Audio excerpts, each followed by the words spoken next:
Hello, welcome to my channel. I wanted to give everybody an update on everything. So I had my echo and went in for my follow-up, and then my doctor told me that I needed to have an MRI just to see, because apparently the anatomy of my bicuspid valve makes it difficult to see if it really is severe now or if it is just still in the like moderate stage. So I'm gonna have another MRI to determine what stage I'm in, but he said that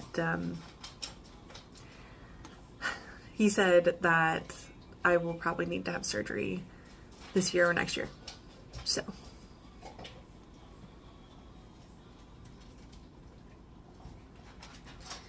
yeah, I'm just waiting to have that done now.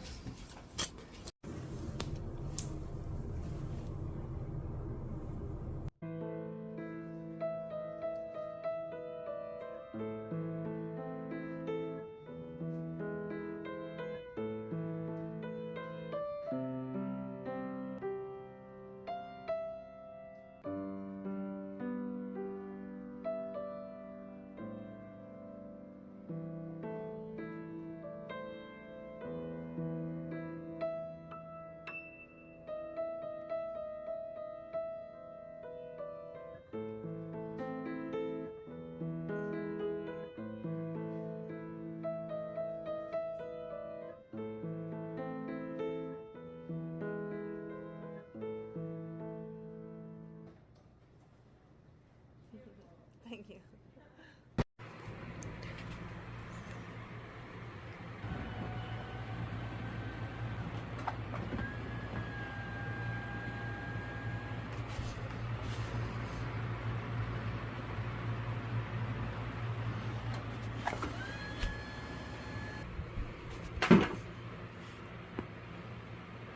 And then I hit him to his leg.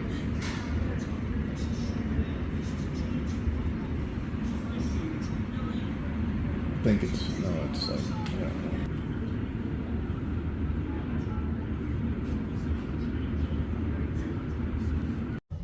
I probably look ridiculous. I'm just sitting in my car in the parking lot and people are walking past, but whatever. I need to do this update, but it's just, there's lots of craziness at home, so it's hard to do this with everybody else around. Anyway, I went to the ER yesterday. I was having some weird symptoms and I wasn't sure how much of it was anxiety and how much of it was legitimate issues. So I went to urgent care first. Took my husband and the kids and everything. We went, and because he didn't want me to go alone, but went in and saw the doctor, and she said she can give me an EKG, but that's about it.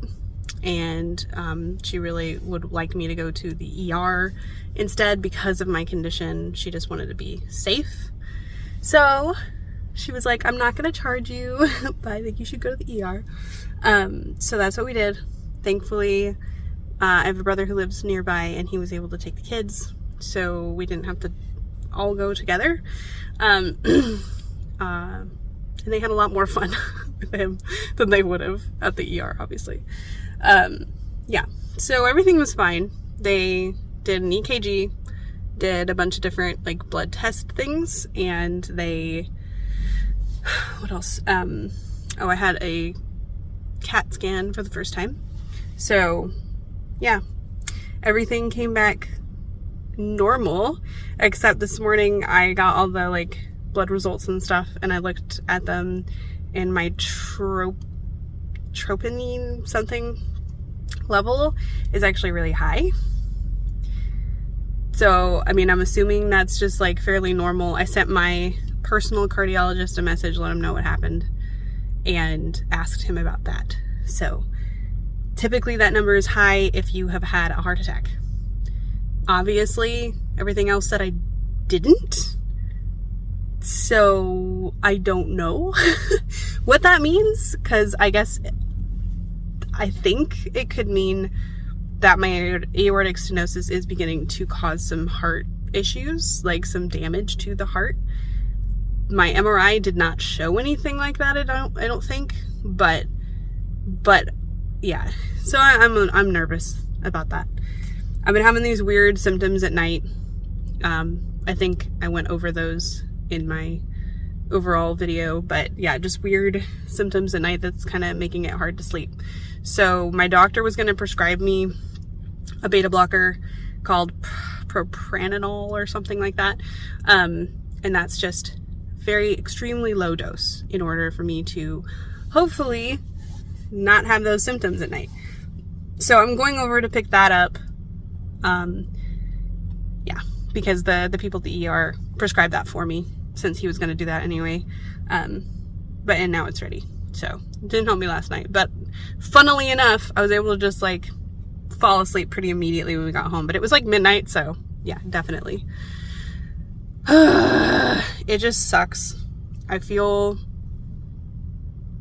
really silly for going in and it was nothing, but everybody reassured me that, you know, like, hey, you have this condition and you have no idea when it could actually be something serious. So it's totally okay to come in. There's a lot of different emotions and it's hard. My husband and I have both been sick. He's been way sicker than I've ever seen him. And so that's been hard, and he's still not feeling 100%, but we're planning on going on a Mother's Day trip today, and he's like determined to go anyway. So yeah, I was just grabbing couple things that we needed for the trip. But yeah, I'm just feeling very emotional. I feel kind of like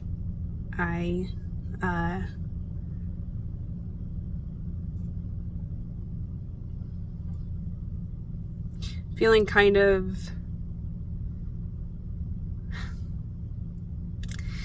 I don't know, it's just hard.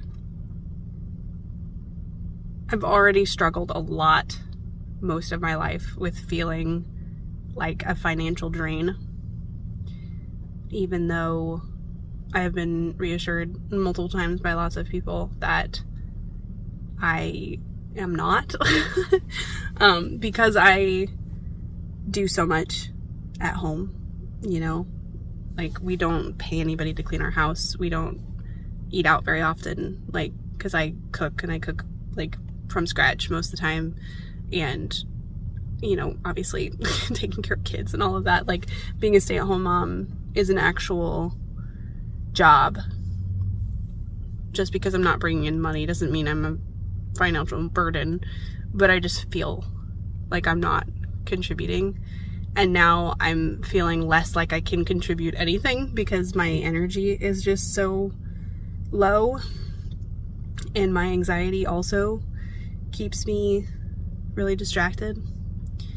So yeah, it's just a massive struggle right now, and every time I do anything or spend some money or whatever, I feel even worse. And so of course, going to the ER, I'm just like, it just feels like we're just gonna rack up all these bills because of my health, and it's hard. My husband has never made me feel guilty for it, so like, don't worry about that, but if that's where anybody's brain is going. But just sucks.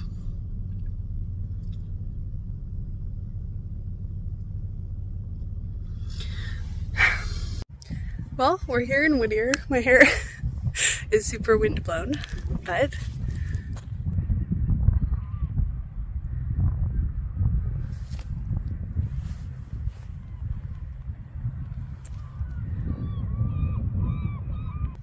it is beautiful, and I love it here. I've been taking some photos. I switched to my portrait lens, trying to get some landscapes, but yeah, I was getting some up close shots of seagulls. which was really nice. I think I got some really good ones. But yeah, I'm really enjoying it. This is probably going to be my only trip, really.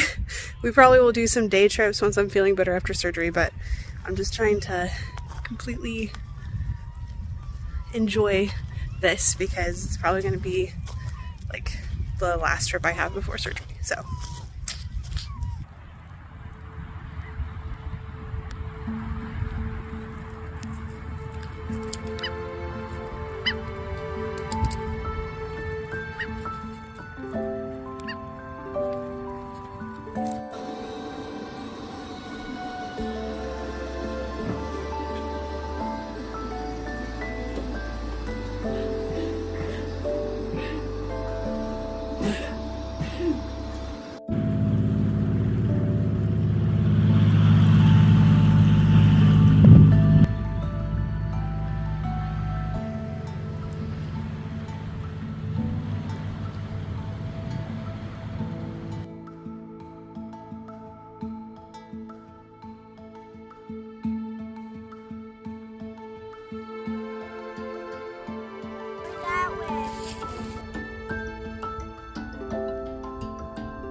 I was out here taking pictures of an otter. Today is Sunday morning. Last night sucked. So yesterday I had a migraine. And the migraine really wasn't that bad. I took Excedrin migraine, which is what I've been taking when I get migraines. But this time, like, I was fine during the day. But then when I tried to go to sleep, I had another of those nighttime episodes. This was way worse though. This was like 10 times worse than what I typically deal with. And I had uncontrollable shivers. It was really, really, really, really bad. And it was really scary. I was having like heart palpitations and just feeling really bad. And that continued till about 2 a.m. when I finally was able to fall asleep. So I'm running on like 4 hours of sleep. I feel fine now, but that was super scary. And of course we're out here further away from where my doctor is and everything. Like, So it is scary. I'm not really sure what all they have for hospital stuff here. I'm sure they would, if there was an emergency, probably airlift me to Anchorage, but you know, it's all of that was going through my head and trying to figure out like when I call somebody and everything. So that was stressful. We're going home today. And I have that medication I'm going to try tonight. So yeah. They'll be fine. Oh, my appointment got moved up. My appointment to see the surgeon is now on Monday, which is awesome. So that is tomorrow. And I don't have to wait any longer, which is great. But yeah. There's the update. So far this weekend though, like yesterday especially, aside from last night and the migraine, it was really great. I've been seeing so many cool animals to take pictures of, and it's been really awesome.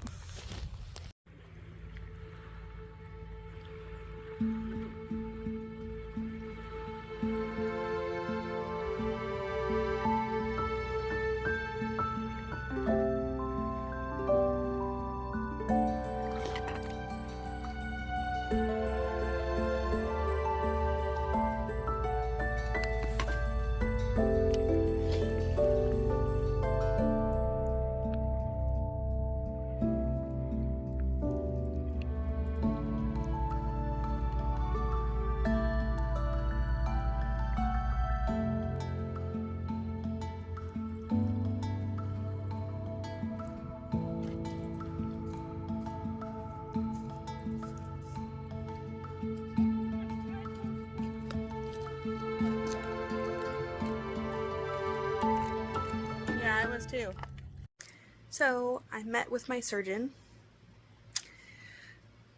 and I am scheduled to have heart surgery June 5th, which is very soon. He's very nice. I really liked him, which is good. I wasn't sure what to expect. My husband and I went, well, first I accidentally went to the wrong place. I went to the place that I normally get seen by my regular cardiologist, and then I realized that it was the wrong spot. And then we had to go back to the elevator and go up and like find the other office and everything. But anyway, we had never been to this surgery before, their office area or whatever. It was very nice. It was like a super fancy like hotel lobby or something is what it felt like. It was obvious that they put a lot of effort into making it as comfortable and peaceful as possible. Everything is designed to put you at ease, which was very nice. So we waited, started filling out paperwork. They called me back before I could finish the paperwork. So I was trying to fill it out like in between her asking me questions and stuff, and took my blood pressure, blah blah blah, like all the normal things. And then we waited for the surgeon to come in. I'm still filling out the paperwork. He comes in and he's like, hi, and we're like, hi, you know, and like he's like, hi, you guys don't seem very happy to see me, because like my husband's out of it. He's like having a hard time kind of processing that I need to have surgery and everything, and then, you know, I'm trying to figure out paperwork and all that, and yeah, so I felt kind of bad, but he was like, it's okay, like most people don't, you know, they're not excited to see me. So I'm like, that must be really hard, you know, as, you know, just in general. And he's like, it's fine, and like I'm used to it at this point and whatever. So anyway, he was pretty funny. He kind of was able to break the ice, and by the time we left, I was way more comfortable.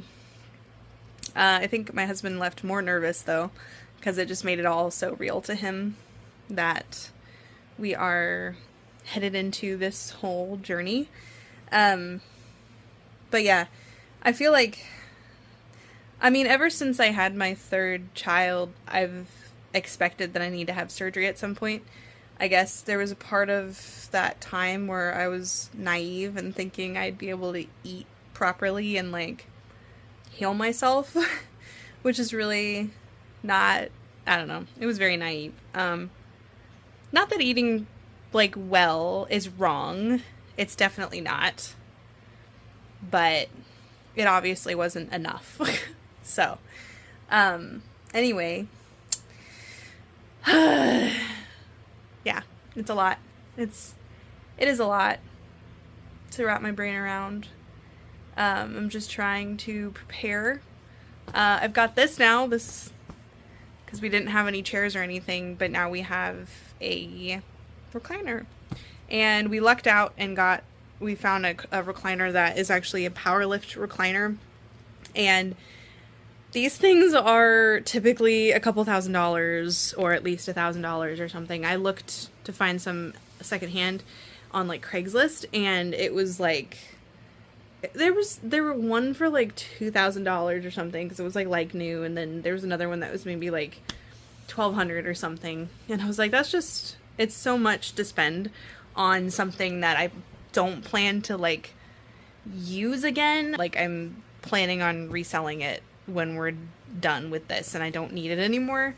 But the reason for a recliner is I heard that it can be challenging to sleep in your bed post-surgery. So a lot of heart patients will get a power lift recliner so they don't have to like push up off of anything, and you can just hit a button and it like helps you get out of the chair, and then getting in the chair as well. Because of healing the sternum, you don't want to push or pull, and all of that can like be challenging. So this is where I'm going to live for a while.